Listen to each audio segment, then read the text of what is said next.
ఇక ఈరోజు ప్రధాన వార్తలు చూసినట్టయితే రంగారెడ్డి జిల్లా కల్వకుర్తి నియోజకవర్గంలోని ఆమన్గల్ మార్కెట్ యార్డు వద్ద ఈరోజు ఉద్రిక్తత పరిస్థితులు నెలకొన్నాయి. ఉదయం రాత్రి కురిసినటువంటి వర్షానికి కొంతకాలంగా కూడా వరి ధాన్యం అమ్ముకోవడానికి రైతులు వ్యవసాయ మార్కెట్ ఆమన్గల్కి తీసుకురావడంతో వాళ్ళు నెల రోజుల నుంచి కూడా ధాన్యం కొనుగోలు చేయట్లేదని చెప్పేసి దాంతో అకాల వర్షాలు వచ్చి పూర్తిగా ధాన్యం తడిసిపోవడంతో మొలకెత్తడంతో వాళ్ళంతా కూడా రైతులంతా కూడా వచ్చేసి రోడ్డుపై శ్రీశైలం హైదరాబాద్ ప్రధాన రహదారి పైన బైఠాయించి ధర్నా చేయడం జరిగింది. దానికి ఆ ధర్నాకు బీఆర్ఎస్ నేతలు పత్యానాయకులు కూడా వాళ్ళతో పాటు కొంతమంది వచ్చి వాళ్లకు మద్దతు తెలిపినటువంటి పరిస్థితి. ఈ నేపథ్యంలో పోలీసులు ఒక్కసారిగా అక్కడికి వచ్చేసి హుటాహుటిన రైతులను రోడ్లపై నుంచి ఈడ్చుకెళ్లి పక్కకు తోసేసినటువంటి పరిస్థితి. వీళ్ళందరినీ కూడా ఎవరైతే మద్దతు పలకడానికి వచ్చారో బీఆర్ఎస్ శ్రేణులతో పాటు రైతులను కూడా పోలీస్ స్టేషన్ తరలించారు. అనంతరం రైతులను వదిలేసినప్పటికీ బీఆర్ఎస్ శ్రేణులను పత్యానాయకుతో పాటు మొత్తం 6 మందిని కూడా అరెస్ట్ చేసి వాళ్ళ మీద కేసులు కూడా నమోదు చేసినటువంటి పరిస్థితి కనిపిస్తుంది. ఈ విషయం తెలుసుకున్నటువంటి మాజీ ఎమ్మెల్యే జైపాల్ యాదవ్తో పాటు పలువురు బీఆర్ఎస్ నేతలంతా కూడా పోలీస్ స్టేషన్కు విచ్చేసి అక్కడ ఒడ్లు కొనేంత వరకు కూడా నేను దీక్ష విరమించనని చెప్పేసి పోలీస్ స్టేషన్లోనే దీక్ష చేస్తానని చెప్పేసి పత్యానాయక్ చెప్పడంతో మాజీ ఎమ్మెల్యే పోలీస్ స్టేషన్కి వచ్చేసి అతనికి నిమ్మరసం తాగించి వాళ్ళందరికీ కూడా దీక్ష విరమింపజేసినప్పటికీ పోలీసులు వాళ్ళ కస్టడీలోనే ఉంచుకోవడం జరిగింది. తర్వాత మార్కెట్ యార్డులో ధాన్యాన్ని కొనుగోలు చేయనటువంటి ధాన్యాన్ని రైతులతో కలుగుతున్నటువంటి ఇబ్బందులను రైతులతో మాట్లాడి విషయాన్ని మాజీ ఎమ్మెల్యే జైపాల్ యాదవ్ తెలుసుకున్నటువంటి పరిస్థితి కనిపించింది. మొత్తంగా చూసినట్టయితే ఈరోజు ఆమన్గల్ మార్కెట్ యార్డు వద్ద ఆమన్గల్ పట్టణంలో ఉద్రిక్తత పరిస్థితి అయితే నెలకొన్నటువంటి పరిస్థితి కనిపించింది. ఎట్టి పరిస్థితుల్లో ధాన్యం కొనుగోలు చేయాలని చెప్పేసి ఈ ప్రభుత్వం వచ్చాక రైతులు అనేక ఇబ్బందులు పడుతున్నారని చెప్పేసి ఇప్పటికైనా ధాన్యం కొనుగోలు జరపకపోతే బీఆర్ఎస్ పార్టీ రైతులకు అండగా నిలుస్తుందని చెప్పేసి మాజీ ఎమ్మెల్యే జైపాల్ యాదవ్ తెలిపినటువంటి పరిస్థితి కనిపించింది. మరొక వార్త చూసినట్టయితే నాగర్ కర్నూలు జిల్లా కేంద్రంలో ఈరోజు మత్స్యకారులంతా కూడా జిల్లాకు సంబంధించినటువంటి మత్స్యకారులంతా కూడా మత్స్యకార శాఖ ఏడీ రజనీని సస్పెండ్ చేయాలని చెప్పేసి వాళ్ళు కలెక్టరేట్ ముందు ధర్నాకు దిగినటువంటి పరిస్థితి కనిపించింది. ప్లే కార్డులు ధరించి వాళ్ళు ర్యాలీగా వచ్చేసి మత్స్యకార ఏడీ రజనీ అనేక అవినీతి అక్రమాలకు పాల్పడుతుందని చెప్పేసి సంఘం రిజిస్ట్రేషన్ కూడా డబ్బులు వసూలు చేస్తుందని చెప్పేసి సంఘంలో సభ్యులను చేర్చుకోవాలంటే కూడా డబ్బులు డిమాండ్ చేస్తుందని చెప్పేసి వాళ్ళు ఆరోపించినటువంటి పరిస్థితి కనిపించింది. చెరువులు లీజుకు తీసుకుంటే ఆ చెరువులకు సంబంధించినటువంటి సంఘాల వద్ద కూడా దాంట్లో కూడా ఖచ్చితంగా వాటా ఇవ్వాలని చెప్పేసి కూడా డిమాండ్ చేస్తుందని చెప్పేసి ఎవరైనా ప్రమాదవశాత్తు చెరువులో పడి చనిపోతే వాళ్ళకు రావాల్సినటువంటి ఏవైతే బెనిఫిట్స్ ఉంటాయో ఆ ఫైలు మూవ్ కావాలన్నా ఖచ్చితంగా ఏడీకి డబ్బులు ముట్ట చెప్పండి ఆమె పని చేయటం లేదని చెప్పేసి అలాంటి ఏడీ అవినీతి అక్రమాలకు పాల్పడుతున్నటువంటి ఏడీ రజనీని వెంటనే సస్పెండ్ చేయాలని చెప్పేసి డిమాండ్ చేస్తూ కలెక్టర్ కలగజేసుకొని ఏడీని సస్పెండ్ చేసి మత్స్యకారులకు అందరికీ కూడా న్యాయం చేయాలని చెప్పేసి వాళ్ళు పెద్ద ఎత్తున ఈరోజు కలెక్టరేట్ ముందు ధర్నాకు దిగినటువంటి పరిస్థితి కనిపించింది.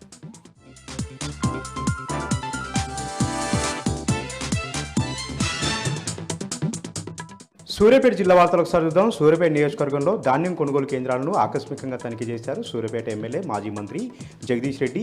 2 నెలలుగా ధాన్యం కొనుగోలు కాక రైతులందరూ కూడా ఇబ్బందులు పడుతున్నారంటూ కూడా జగదీష్ రెడ్డి ఈ సందర్భంగా ఆగ్రహం వ్యక్తం చేశారు. ఎక్కడి కాలాలు అక్కడే ధాన్యం కొనుగోలు అని కూడా నిలిచిపోయాయి. ఎక్కడ ధాన్యం అక్కడే మొలకొస్తూ ఉంది, రంగు మారుతూ ఉన్నాయి. ప్రభుత్వం మాత్రం మొద్దునిద్రపోతుందంటూ కూడా జగదీష్ రెడ్డి ఆగ్రహం వ్యక్తం చేశారు. 2 నెలలు గడుస్తున్నా ధాన్యం కొనుగోలు చేయనటువంటి చేతగాని ప్రభుత్వం అంటూ కూడా ఆగ్రహం వ్యక్తం చేశారు. ఇక రేవంత్ రెడ్డి పైన కూడా తీవ్రంగా వ్యాఖ్యలు చేయడం జరిగింది. గోదావరి నీళ్లను చంద్రబాబు దోచుకెళ్తా ఉంటే రేవంత్ రెడ్డి కళ్ళప్పగించి చూస్తున్నారంటూ కూడా ఆయన ఆగ్రహం వ్యక్తం చేయడం జరిగింది. మోడీ డైరెక్షన్లో చంద్రబాబు నాయకత్వంలో రేవంత్ రెడ్డి పనిచేస్తూ ఉన్నారు. ఇప్పటికే కృష్ణా నీటి దోపిడీ జరిగింది, గోదావరి నీటి దోపిడీ కూడా జరిగేందుకు రేవంత్ రెడ్డి పెద్ద కుట్ర చేస్తూ ఉన్నారు. కేసీఆర్ గారి నాయకత్వంలో పెద్ద ఎత్తున ఉద్యమాలకు సిద్ధమవుతూ ఉన్నాం. ఎట్టి పరిస్థితుల్లో ఎన్ని పోరాటాలు చేసినా సరే తెలంగాణకు రావాల్సినటువంటి ప్రతి ఒక్క నీటి చుక్కను కాపాడుకుంటాం, సాధిస్తామని కూడా జగదీష్ రెడ్డి సందర్భంగా స్పష్టం చేశారు. సూర్యాపేట జిల్లా సంబంధించి మరొక విషయానికి వస్తే తుంగతుర్తి నియోజకవర్గంలో ఇంద్రమిల్లులో పెద్ద ఎత్తున అక్రమాలు జరుగుతున్నాయంటూ బీఆర్ఎస్ పార్టీ శ్రేణులు ఆందోళన కార్యక్రమం దిగారు. ఎంపీడీఓకి వినతిపత్రం కూడా అందజేయడం జరిగింది. గ్రామాల్లో కేవలం కాంగ్రెస్ పార్టీ నాయకులకు కార్యకర్తలకు మాత్రమే ఇంద్రమిల్లు ఇస్తూ ఉన్నారు. రాజీవ్ యువ వికాసం పథకంలో కూడా పెద్ద ఎత్తున అవినీతి జరుగుతుందంటూ కూడా బీఆర్ఎస్ పార్టీ నాయకులు ఆగ్రహం వ్యక్తం చేశారు.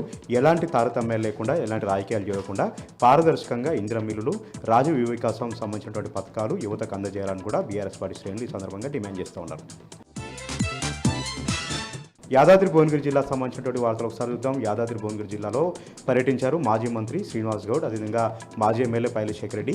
ఏదైతే భువనగిరి మండలం నందన గ్రామంలో ఏర్పాటు చేసినటువంటి నీరా ప్రాసెసింగ్ యూనిట్ని వాళ్ళు ఆకస్మికంగా తనిఖీ చేయడం జరిగింది. బీఆర్ఎస్ పార్టీ హయాంలో 7 కోట్ల రూపాయలతో గౌడన్నలకు చేయూతనిచ్చేలాగా నీరా ప్రాసెసింగ్ యూనిట్ని బీఆర్ఎస్ పార్టీ ప్రభుత్వం ఏర్పాటు చేసింది. కానీ దాన్ని ఓపెన్ చేయకుండా, దాన్ని వినియోగంలోకి తీసుకురాకుండా కాంగ్రెస్ పార్టీ ప్రభుత్వం కుట్ర చేస్తున్నట్టు కూడా వాళ్ళు ఆగ్రహం వ్యక్తం చేశారు. ఇప్పటికైనా సరే కుల వృత్తులకు చేయూతనిచ్చేలాగా బీఆర్ఎస్ పార్టీ ఆల్రెడీ పనులు పూర్తి చేసినటువంటి నీరా ప్రాసెసింగ్ యూనిట్ని ప్రారంభించాలని కూడా వాళ్ళు ఈ సందర్భంగా డిమాండ్ చేశారు. దీంతోపాటు నీరా కేఫ్ అదేవిధంగా నీరా ప్రాసెసింగ్ యూనిట్లను ప్రైవేటుకు అప్పజెప్పేలాగా పెద్ద కుట్ర జరుగుతుందంటూ కూడా శ్రీనివాస్ గౌడ్ ఈ సందర్భంగా ఆరోపణ చేశారు.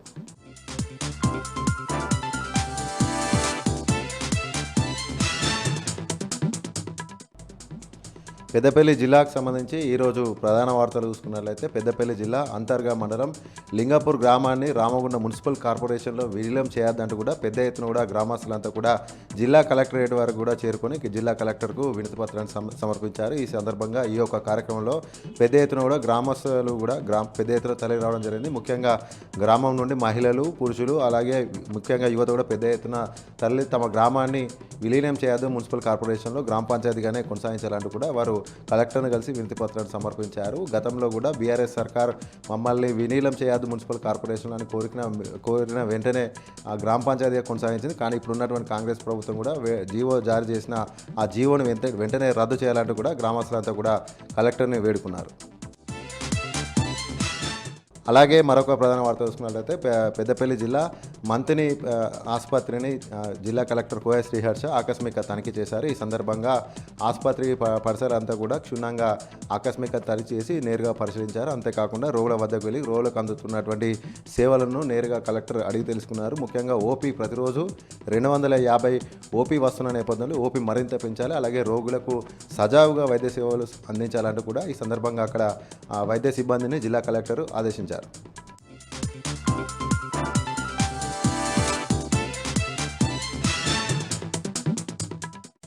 వనపర్తి జిల్లా శ్రీరంగాపూర్ మండలం షేర్పల్లి గ్రామంలో ఒడ్డు కొనడం లేదని రైతులు ధర్నా చేశారు. పెబ్బేరు నుండి కొల్లాపూర్ వెళ్లే రహదారిపై బైఠాయించి తమ నిరసనను తెలియజేశారు. నెల రోజులుగా కొనుగోలు కోసం ఎదురు చూసిన రైతులు దిక్కుతోచక మొలకెత్తిన ధాన్యంతో రోడ్డుపై బైఠాయించి ఆందోళన చేశారు. ప్రభుత్వం వెంటనే స్పందించి కొనుగోలు చేయాలని రైతులు డిమాండ్ చేశారు. రైతుల ధర్నాతో రోడ్డుపై భారీగా వాహనాలు నిలిచిపోయాయి. వనపర్తి జిల్లా వనపర్తి మండలం రాజనగరం పిఎస్సిఎస్ కి సంబంధించిన రైతులు కొనుగోలు విషయంలో జరుగుతున్న నష్టంపై జిల్లా కలెక్టర్ ఆదర్శ్ సురభికి వినతి పత్రం అందజేశారు. తరుగు పేరుతో మిల్లర్లు దోచుకుంటున్న విధానాన్ని ప్రజావాణిలో జిల్లా కలెక్టర్ దృష్టికి తీసుకెళ్లారు. కొనుగోలు చేసిన ధాన్యాన్ని మిల్లుకు తరలిస్తే ఒక్కో లారీకి 20 నుండి 50 బస్తాల తరుగు తీస్తున్నారని రైతులు ఆవేదన వ్యక్తం చేశారు. తరుగు పేరుతో దోచుకుంటున్న మిల్లర్లపై చర్యలు తీసుకోవాలని రైతులు డిమాండ్ చేశారు.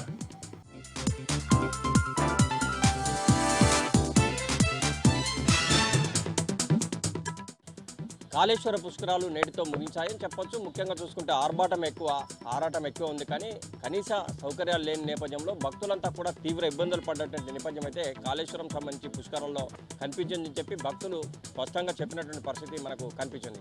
అంటే మొత్తం మీద అయితే కాళేశ్వరం సంబంధించి కాళేశ్వర పుష్కరాల్లో భక్తులు పెద్ద ఎత్తున తరలి వచ్చారు. ముఖ్యంగా త్రివేణి సంగమైనటువంటి కాళేశ్వరంలో నదీ స్నానం చేస్తే పాపాలు పోతాయనేటువంటి భక్తుల ప్రగాఢ విశ్వాసం నేపథ్యం ఒకటైతే ఎంత సుదూర ప్రాంతమైనా కూడా వచ్చి సరస్వతి పుష్కరాల్లో పాల్గొనే వాళ్ళ సంఖ్య మాత్రం పెద్ద ఎత్తున మనకు కనిపించింది. మొత్తం మీద ఈ 12 రోజులు పుష్కరాలకు సంబంధించి పెద్ద ఎత్తున భక్తులు తరలి వచ్చిన నేపథ్యం, ఆ తదనంతరం ముక్తేశ్వర స్వామిని దర్శించుకొని వెళ్ళినటువంటి నేపథ్యం అయితే మనకు స్పష్టంగా కనిపించింది.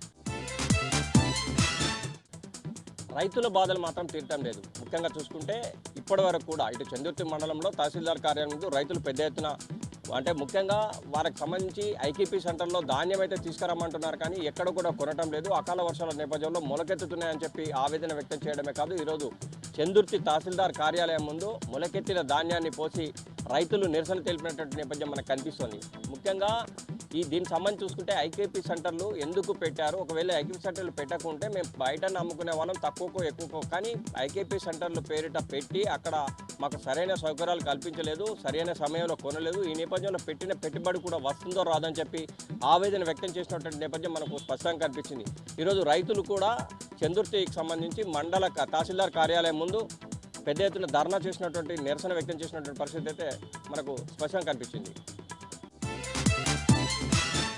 సిరిసిల్ల ఎమ్మెల్యే క్యాంపు కార్యాలయంపై కాంగ్రెస్ సంబంధించినటువంటి కార్యకర్తలు కావచ్చు, నాయకులు కావచ్చు దాడి చేసినటువంటి నేపథ్యం కనిపించింది. ముఖ్యంగా పోలీసులు ఉండగానే ఈ విధంగా ఎమ్మెల్యే కార్యాలయంపై దాడి చేయడం ఏంటని చెప్పి నగర అధ్యక్షుడు జిందన్ చక్రపాణి ఆవేదన వ్యక్తం చేసినటువంటి పరిస్థితి. ఎందుకంటే ఎమ్మెల్యే క్యాంపు కార్యాలయంపై దాడి చేస్తారని తెలిసినా కూడా పోలీసులు నిర్లక్ష్యంగా వ్యవహరించాలంటూ జిందన్ చక్రపాణి ఆగ్రహం వ్యక్తం చేసిన నేపథ్యం ఒక ఎత్తు అయితే, మరోవైపు ఇరు వర్గాల మధ్య ఘర్షణ నేపథ్యంలో పోలీసులు లాఠీచార్జ్ చేశారు. లాఠీచార్జ్ అనంతరం ఇద్దరిని ఇటు వర్గాన్ని అటు వర్గాన్ని అదుపులోకి తీసుకున్నటువంటి పరిస్థితి. ఈ నేపథ్యంలో ముఖ్యంగా జిల్లా అధ్యక్షుడైనటువంటి యాగయ్య తమకు సంబంధించిన వాళ్ళను వెంటనే విడుదల చేయాలి, కాంగ్రెస్ సంబంధించిన వాళ్ళు దాడి చేశారు కనుక ముగ్గురికి గాయాలయ్యాయి కనుక తప్పనిసరిగా వీళ్ళ మీద కేసు నమోదు చేయాల్సిందే, లేకుంటే మాత్రం పెద్ద ఎత్తున ఉద్యమిస్తామని చెప్పిన నేపథ్యం కనిపిస్తుంది. అంటే మొత్తం మీద అయితే కాంగ్రెస్ సంబంధించి ఈరోజు ఎమ్మెల్యే క్యాంపు కార్యాలయంపై దాడి చేయడం పట్ల బీఆర్ఎస్ వర్గాలు మాత్రం ఆగ్రహం వ్యక్తం చేసినటువంటి పరిస్థితి మనకు కనిపించింది.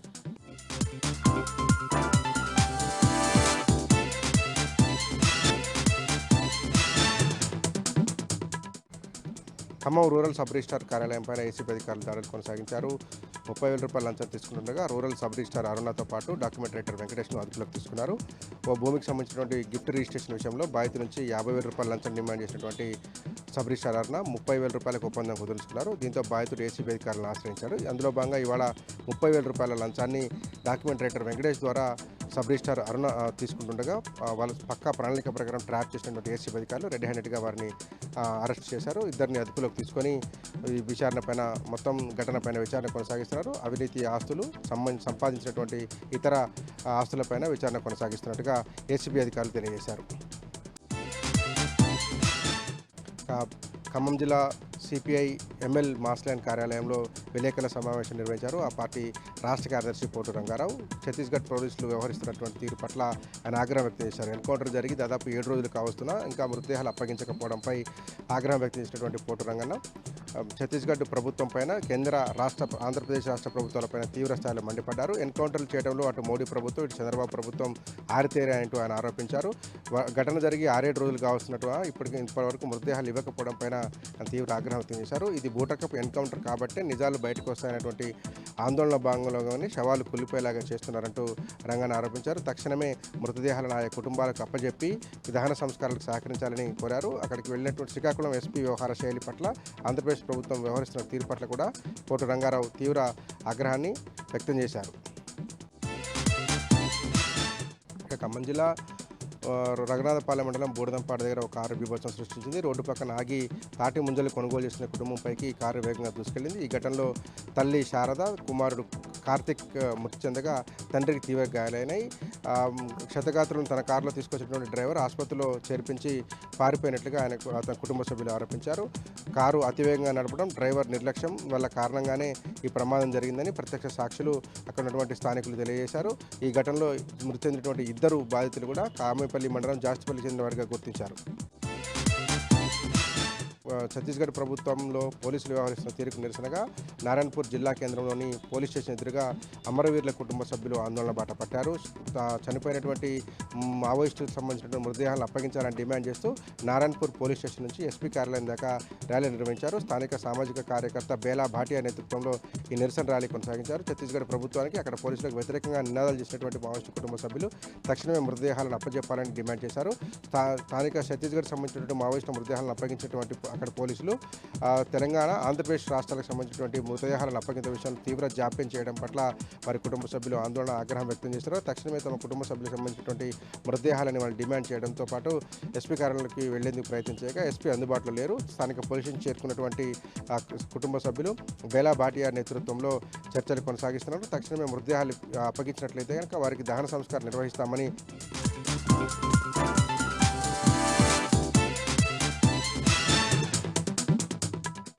ఆదిలాబాద్ జిల్లా వార్తల విషయానికి వస్తే ఆదిలాబాద్ రూరల్ మండలం యాపల్గూడ గ్రామానికి చెందిన గిరిజనేతర రైతులు తమ పోడు భూముల సమస్యలను పరిష్కరించాలని డిమాండ్ చేస్తూ ఈరోజు ఆదిలాబాద్ జిల్లా కలెక్టర్ కార్యాలయం ఎదుట ఆందోళన చేపట్టారు. జిల్లా కలెక్టర్కు ఫిర్యాదుల విభాగంలో కలిసి వినతి పత్రం సమర్పించారు.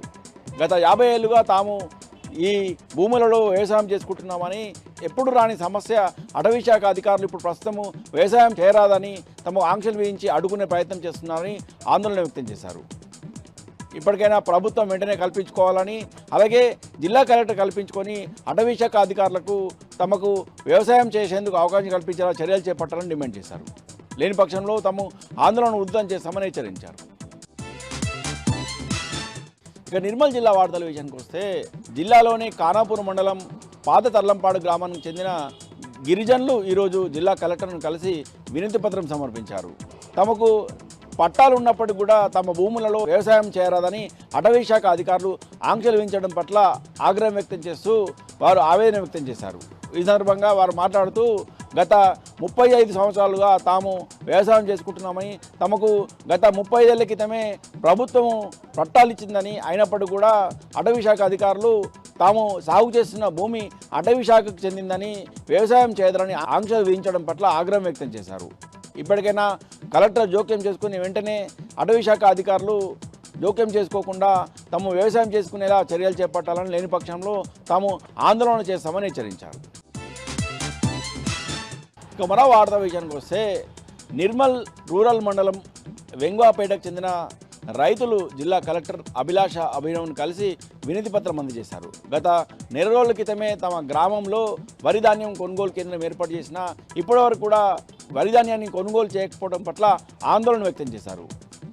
గత వారం రోజులుగా కూడా అకాల వర్షం కారణంగా ఇప్పటికే వరి ధాన్యం తడిసి ముద్దయిందని, తడిసిన ధాన్యాన్ని వెంటనే కొనుగోలు చేయాలని, అలాగే ధాన్యం కొనుగోలును వేగవంతం చేయాలని ఈ సందర్భంగా జిల్లా కలెక్టర్కు రైతులు విజ్ఞప్తి చేశారు. లేని పక్షంలో తాము కలెక్టర్ కార్యాలయం ఎదుట ధర్నా చేస్తామని హెచ్చరించారు. ఇక మరో వార్తా విషయానికి వస్తే బైన్సా రూరల్ మండలం మహాగాం గ్రామానికి చెందిన రైతులు బైన్సా విద్యుత్ శాఖ కార్యాలయం ఎదుట ధర్నా చేపట్టారు. గత నెల రోజులుగా విద్యుత్ సమస్యను పరిష్కరించాలని అధికారులకు ఎన్ని విజ్ఞప్తులు చేసినా అధికారులు ఏమాత్రం పట్టించుకోకపోవడం పట్ల ఆందోళన వ్యక్తం చేశారు. రానున్న వర్షాకాలం నేపథ్యంలో ఇప్పటికైనా అధికారులు వెంటనే స్పందించి తమ గ్రామంలో ఉన్న కరెంటు సమస్యను వెంటనే పరిష్కరించాలని, లేని పక్షంలో తాము విద్యుత్ శాఖ కార్యాలయం ఎదుట ఆందోళన చేపడతామని రైతులు ఈ సందర్భంగా హెచ్చరించారు.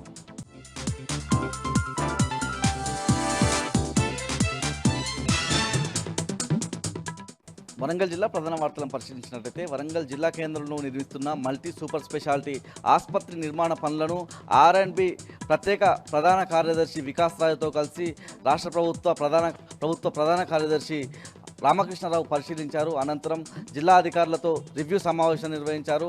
వరంగల్ సూపర్ స్పెషాలిటీ ఆసుపత్రి ఉత్తర తెలంగాణకు తలమానికమని, జిల్లాలకు సంబంధించినటువంటి ప్రజలకు వైద్యం అందించేటువంటి ఈ ఆసుపత్రిని త్వరితగతిగా నిర్మించాలని సందర్భంగా రామకృష్ణారావు అన్నారు.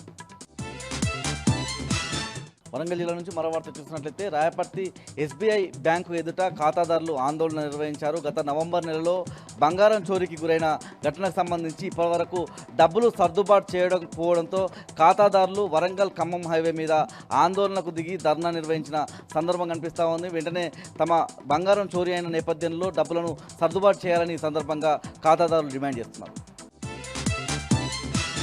హన్మకొండ జిల్లా ప్రధాన వార్తలను పరిశీలించినట్లయితే ఇవాళ గ్రీవెన్సీల నేపథ్యంలో జిల్లా కలెక్టర్కు తమ సమస్యలను విన్నవించుకునేందుకు వెళ్తున్న కార్మిక సంఘాలకు సంబంధించి BRTU అదేవిధంగా వివిధ కార్మిక సంఘాలకు సంబంధించినటువంటి నాయకులను సుబేదారి పోలీసులు అరెస్ట్ చేశారు. 2 గంటల నిర్బంధము తర్వాత సొంత పూచీకత్తు మీద విడుదల చేసి పోలీసుల సమక్షంలోనే నిర్బంధం మధ్య అధికారులకు వాళ్ళకు సంబంధించినటువంటి వినతి పత్రం అందజేసే ప్రయత్నం చేశారు. ఈ క్రమంలో అక్కడ ఉన్నటువంటి కార్మిక నాయకులంతా కూడా మా సమస్యలు విన్నవించాలన్నా కూడా పోలీసుల నిర్బంధం అవసరం అన్నటువంటి వ్యాఖ్యలు చేశారు.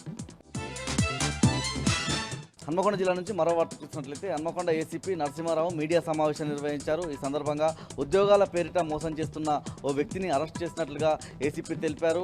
ఈ నెల 21వ తేదీన RDO ఇచ్చిన ఫిర్యాదు మేరకు అతన్ని అరెస్ట్ చేశామని, వరంగల్ జిల్లా కలెక్టర్ సంతకాన్ని కూడా ఫోర్జరీ చేసినట్లు దర్యాప్తులో తేలినట్టుగా ఆయన తెలిపారు. 40 మందిని ఉద్యోగాల పేరిట మోసం చేశాడని, 16,14,000 రూపాయలు వాళ్ళ దగ్గర నుంచి తీసుకున్నట్లుగా దర్యాప్తులో తేలినట్లుగా ACP తెలిపారు. ప్రధానంగా ఎవరైతే నిందితుడు GWMCలో పబ్లిక్ హెల్త్ జవాన్గా పనిచేస్తున్నట్లు ACP తెలిపారు. అతని దగ్గర ఏదైతే తీసుకున్నటువంటి డబ్బుల నుంచి కొనుగోలు చేసిన కారు, బైకు, ఇతర సామాగ్రిని స్వాధీనం చేసుకున్నట్లు ACP తెలిపారు. హన్మకొండ జిల్లా నుంచి మరో వార్త చూసినట్లయితే ఆపరేషన్ కగార్లో భాగంగా మావోయిస్టులు పోలీసులకు మధ్య జరిగిన ఎన్కౌంటర్లో అసన్పర్తి మండలం చింతగట్టు గ్రామానికి చెందిన బూర రాకేష్ అలియాస్ వివేక్ మృతి చెందాడు. అతని మృతదేహాన్ని కుటుంబ సభ్యులకు అప్పగించడానికి ఛత్తీస్గఢ్ ప్రభుత్వం అక్కడి పోలీసులు నిరాకరిస్తున్నారు. ఈ క్రమంలోనే చింతగట్టులో పౌర హక్కుల సంఘాలతో కలిసి వాళ్ళ కుటుంబ సభ్యులు మృతదేహాన్ని అప్పగించాలని డిమాండ్ చేస్తూ ఆందోళన ధర్నాకు దిగిన సందర్భం కనిపిస్తూ ఉంది. జనగామ జిల్లా ప్రధాన వార్తలను పరిశీలించినట్లయితే జనగామ ఎమ్మెల్యే క్యాంపు కార్యాలయంలో ఎమ్మెల్యే పల్లా రాజేశ్వర రెడ్డి లబ్ధిదారులకు CMRF చెక్కులను అందజేశారు. జనగామ పట్టణంతో పాటు జనగామ రూరల్, నర్మెట్ట, తరిగొప్పుల మండలాలకు సంబంధించిన 82 మంది లబ్ధిదారులకు 21 లక్షల రూపాయల CMRF చెక్కులను అందజేశారు.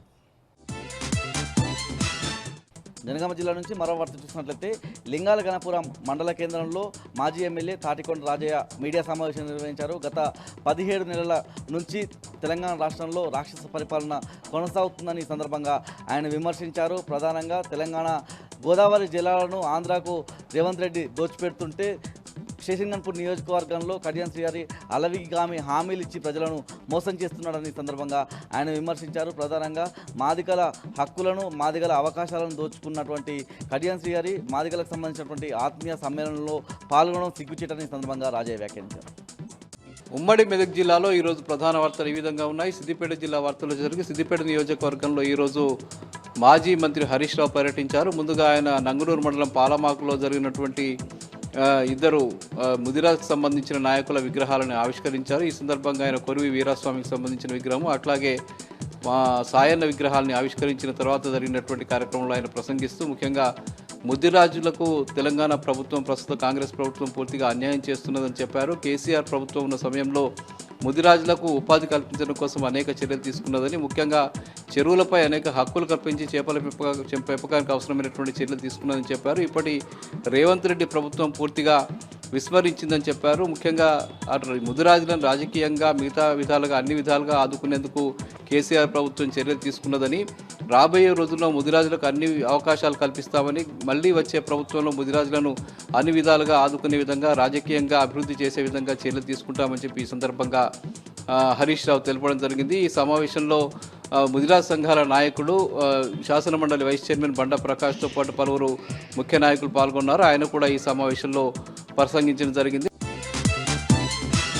అనంతరం ఇటు చిన్నకోడూరు మండలం చెర్ల అంకిరెడ్డిపల్లిలో జరిగినటువంటి డాక్టర్ బిఆర్ అంబేద్కర్ విగ్రహ ఆవిష్కరణ సభలో కూడా సాయంత్రం ఆయన పాల్గొన్నారు. ఈ సందర్భంగా ఆయన హరీష్ రావు మాట్లాడుతూ ముఖ్యంగా అంబేద్కర్ ఒక దేశానికి సంబంధించిన నాయకుడని, ఈ దేశ ప్రజలందరికీ సంబంధించిన నాయకుడని ఈ సందర్భంగా చెప్పడం జరిగింది. అంబేద్కర్ ఆశయాలను ముందుకు తీసుకువెళ్లే విధంగా దళిత వర్గాలతో పాటు అన్ని వర్గాల ప్రజలు కృషి చేయాల్సిన అవసరం ఉందని చెప్పి ఆయన చెప్పారు. అంబేద్కర్ చేసినటువంటి ఆర్టికల్ 3 ప్రకారమే తెలంగాణ రాష్ట్రం ఏర్పడిందని, ఆయన గొప్ప దార్శనికుడని, అనేక సమస్యలకు ఆ రాజ్యాంగం ద్వారా ఆయన పరిష్కారాలు చూపాడని చెప్పి ఈ సందర్భంగా హరీష్ రావు అంబేద్కర్ని కొనియాడడం జరిగింది. ఇక సంగారెడ్డి జిల్లా వార్తలు. సంగారెడ్డి జిల్లాలో ఈరోజు ఈలుగు, జనుము విత్తనాలకు లేవని చెప్పి పెద్ద ఎత్తున రైతులు ఆందోళన వ్యక్తం చేశారు. ముఖ్యంగా జోగిపేటలో ఈరోజు తెల్లవారుజాము నుంచి మధ్యాహ్నం వరకు కూడా రైతులు పెద్ద ఎత్తున ఆందోళన చేయడం జరిగింది. నిన్న జీలుగు, జనుము విత్తనాలు ఇస్తామని చెప్పి వ్యవసాయ శాఖ అధికారులు ప్రకటించిన నేపథ్యంలో ఈరోజు తెల్లవారుజామున 7 గంటల ప్రాంతంలోనే ఆ ప్రాంతానికి సంబంధించిన రైతులు పెద్ద ఎత్తున వ్యవసాయ శాఖ అధికారి కార్యాలయం వద్దకు వచ్చి లైన్లు కట్టారు. అక్కడ తమ పాస్బుక్ల నుంచి లైన్లలో ఉంచి నిలబడాల్సిన పరిస్థితి ఏర్పడింది. చాలాసేపటి వరకు కూడా జీలుగు, జనుము విత్తనాలు ఇవ్వని నేపథ్యంలో రైతులంతా కూడా పెద్ద ఎత్తున ఆందోళన వ్యక్తం చేసినటువంటి పరిస్థితి. మరోవైపు అటు జిన్నారంలో కూడా పెద్ద ఎత్తున రైతులు ఆందోళనకు దిగినటువంటి పరిస్థితి. జీలుగు, జనుము విత్తనాలు పంపిణీ చేయడంలో పూర్తిగా ప్రభుత్వం విఫలమైన పరిస్థితి. ఇప్పటికే అటు ధాన్యం కొనుగోలులో పూర్తిగా ప్రభుత్వం విఫలమైన నేపథ్యంలో ఇటు అకాల వర్షాలకు ధాన్యమంతా తడిసి ముద్దవుతున్నటువంటి పరిస్థితి నెలకొన్నది. అటు ఒకవైపు ధాన్యం కొనుగోలు సక్రమంగా చేయక రైతులను అడ్డువీరుస్తున్నటువంటి ప్రభుత్వం, మరోవైపు ఇటు సకాలంలో విత్తనాలు కానీ, జీలుగు, జనుము విత్తనాలు కానీ పంపిణీ చేయడంలో కూడా పూర్తిగా విఫలమైపోయిందని చెప్పి బీఆర్ఎస్ పార్టీ నాయకులు ఈ సందర్భంగా ఆరోపించడం జరిగింది. తక్షణమే జీలుగు, జనుము విత్తనాలని తో పాటుగా ముందస్తు వర్షాలు కురిసిన నేపథ్యంలో అవసరమైనటువంటి విత్తనాలని, ఎరువుల్ని, ఫర్టిలైజర్ని కూడా సరఫరా చేయాలని చెప్పి ఈ సందర్భంగా బీఆర్ఎస్ పార్టీ నాయకులు, స్థానికులు, రైతులు డిమాండ్ చేయడం జరిగింది. ఇక గుమ్మడిదలలోని ప్యారానగర్, నల్లవెల్లి ప్రాంతంలో ఈరోజు కూడా 110వ రోజు కూడా పెద్ద ఎత్తున ఆందోళన కొనసాగింది. ముఖ్యంగా డంప్ యార్డుకు వ్యతిరేకంగా ఆ 13 మండలాల గ్రామాలకు సంబంధించిన వాళ్ళంతా కూడా పెద్ద ఎత్తున ఆందోళన చేస్తున్న విషయం తెలిసిందే. రేవంత్ రెడ్డి ప్రభుత్వానికి వ్యతిరేకంగా ఆయన చేస్తున్నటువంటి నిర్లక్ష్యానికి వ్యతిరేకంగా పెద్ద ఎత్తున ఆందోళన చేస్తూ ఉన్నారు. తక్షణమే ఆ జీవోను రద్దు చేయాలని చెప్పి వాళ్ళంతా కూడా డిమాండ్ చేయడం జరిగింది. లేని పక్షంలో తాము ప్రభుత్వానికి వ్యతిరేకంగా పెద్ద ఎత్తున ఆందోళన చేపడతామని ఈ సందర్భంగా హెచ్చరించడం జరిగింది.